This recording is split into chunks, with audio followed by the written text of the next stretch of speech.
Hoje a gente vai mergulhar em um dos livros mais, olha, revolucionários da literatura brasileira, lá de 1881. A questão toda é que a história é contada por um narrador, digamos, muito, mas muito incomum. E é isso que a torna tão única. Vamos tentar entender o porquê. A sacada inicial de Machado de Assis aqui é simplesmente genial. O narrador, Brás Cubas, não está só morto. Ele se auto-intitula um defunto autor. E o que isso significa? Significa liberdade total, uma honestidade brutal. Pensa bem, ele não deve mais nada a ninguém, não tem reputação para manter, então ele pode ser cínico, mesquinho e completamente sincero sobre a vida medíocre que levou. Isso leva a gente à pergunta central. Se alguém pudesse contar a própria vida sem medo nenhum das consequências, o que revelaria? Pois é, Brás Cubas usa essa liberdade para entregar um retrato ácido não só de si mesmo, mas de toda a sociedade ao redor dele. Para entender o tamanho do impacto desse livro, a gente precisa olhar um pouquinho para trás, porque existia antes. Machado de Assis não estava só escrevendo uma história nova, ele estava, na verdade, quebrando todas as regras da literatura brasileira da época. Até aquele momento, a literatura no Brasil era dominada pelo romantismo, sabe?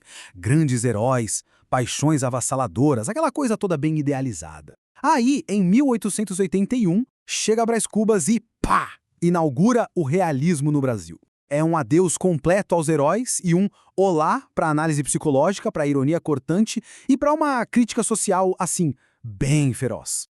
E que vida é essa que ele nos conta? Bom, não esperem uma jornada de heroísmo, viu? Brás Cubas narra a própria história de um jeito todo bagunçado, não linear, cheio de interrupções, e ele começa pelo final, a própria morte.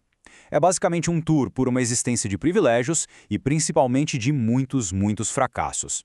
Logo de cara, ele se descreve como um menino diabo. Cresceu mimado, cruel, parte da elite carioca. O exemplo mais forte disso é como ele tratava o Prudêncio, um menino escravizado, que ele usava de cavalinho particular. Isso já mostra o caráter do Brás Cubas desde o início, egoísta e um produto bem típico do seu tempo. A vida amorosa dele não foi muito melhor. A paixão que ele teve pela cortesã Marcela é resumida nessa frase aí, cínica e genial. O amor para ele era uma transação, uma desilusão que dava para calcular em dinheiro. Zero romantismo aqui, só a dura realidade do interesse. E esse padrão se repete na vida adulta. Ele tenta ser político, mas falta garra, fica noivo da Virgília, mas ela o troca por um cara mais promissor. Anos depois, eles viram amantes num caso adúltero, bem burguês, sabe? Cheio de aparências e hipocrisia. Em tudo que o Brás Cubas tenta, a ambição dele é sempre maior que a capacidade. Ok, se a história é sobre uma vida de fracassos, o que faz dela uma obra-prima? Bom, a resposta está nas ideias, nos pilares filosóficos que sustentam essa narrativa toda. A genialidade do livro se apoia em 3 pilares. Primeiro, o pessimismo. A vida é vista como uma sucessão de vaidades, onde sofrer é meio que inevitável. Segundo, a ironia e a digressão. Brás Cubas conversa com quem está lendo. Ele quebra a história, tira sarro de tudo. E terceiro, a crítica social. Um retrato impiedoso da elite escravagista, fútil e egoísta do Brasil Império. Um dos melhores exemplos da sátira do Machado é o tal do humanitismo. É uma filosofia completamente maluca, criada pelo personagem Quincas Borba.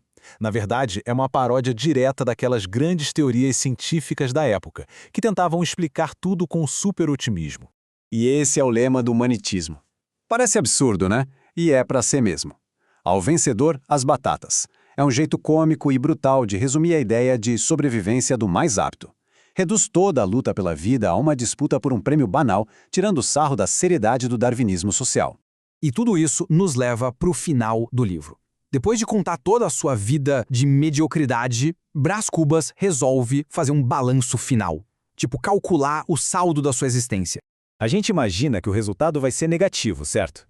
Afinal, foi um político fracassado, um amante medíocre, um inventor frustrado que morre tentando criar um emplastro milagroso só para ficar famoso. Qual poderia ser o saldo positivo de uma vida assim? E aí que vem a surpresa. Brás Cubas encontra um pequeno saldo positivo. Uma coisinha só. Um único item na coluna dos ganhos, que na cabeça dele fez tudo valer a pena. E aqui está a conclusão devastadora do livro. O grande triunfo da vida de Brás Cubas foi não ter tido filhos. Ele considera que a vida dele foi um sucesso porque ele não passou adiante o legado da nossa miséria. É a afirmação máxima do pessimismo dele. A maior vitória de todas é não perpetuar o ciclo do sofrimento humano. E a gente termina com essa pergunta no ar. Brás Cubas nos força a pensar de um jeito bem desconfortável. Será que o valor de uma vida não está naquilo que ela realizou, mas no mal que ela evitou de espalhar? É um pensamento sombrio, provocador e que mostra por que, mais de um século depois, essa obra continua sendo absolutamente genial.